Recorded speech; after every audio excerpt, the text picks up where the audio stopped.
دیارے غزل۔ ناظرین و سامعین، آج گندھارا ریجن سے تعلق رکھنے والے جس شاعر کی غزل دیار غزل میں پیش کی جا رہی ہے، میں دعوے سے کہہ سکتا ہوں کہ اس کی شاعری پہلے کبھی کسی فورم پر اس طرح پیش نہیں کی گئی۔ میری مراد ضلع اٹک کے دیہی علاقے سے تعلق رکھنے والے شاعر جناب جعفر ملک مرحوم سے ہے، جن کا مجموعہ کلام دشت میں کھلا پھول کے نام سے ان کے ہونہار شاگرد ڈاکٹر رفعت اقبال نے شائع کروایا۔ جناب جعفر ملک کی غزل شہزاد عادل کی آواز میں پیش خدمت ہے، ملاحظہ فرمائیں۔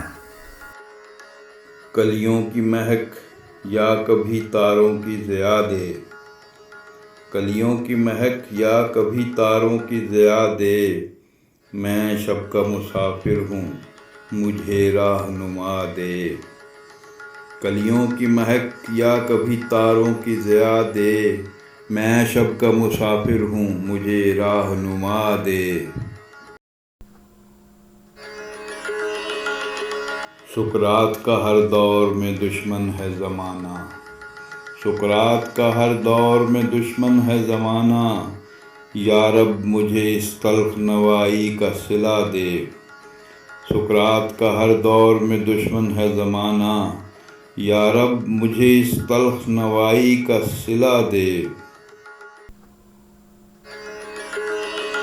عیسیٰ کا مقدر ہے کہ منصور کی قسمت، عیسیٰ کا مقدر ہے کہ منصور کی قسمت، سچ بولنے والوں کو صلیبوں کی سزا دے۔ عیسیٰ کا مقدر ہے کہ منصور کی قسمت، سچ بولنے والوں کو صلیبوں کی سزا دے۔ پت جھڑ میں تو شاخوں سے بھی اڑ جاتے ہیں پتے، آلام کے جنگل کو بھی پت جھڑ کی فضا دے۔ پت جھڑ میں تو شاخوں سے بھی اڑ جاتے ہیں پتے، آلام کے جنگل کو بھی پت جھڑ کی فضا دے۔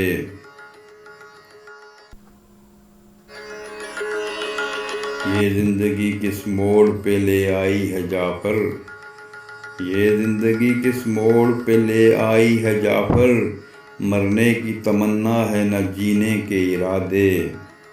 یہ زندگی کس موڑ پہ لے آئی ہے جعفر، مرنے کی تمنا ہے نہ جینے کے ارادے۔ کلیوں کی مہک یا کبھی تاروں کی ضیا دے، میں شب کا مسافر ہوں مجھے راہنما دے۔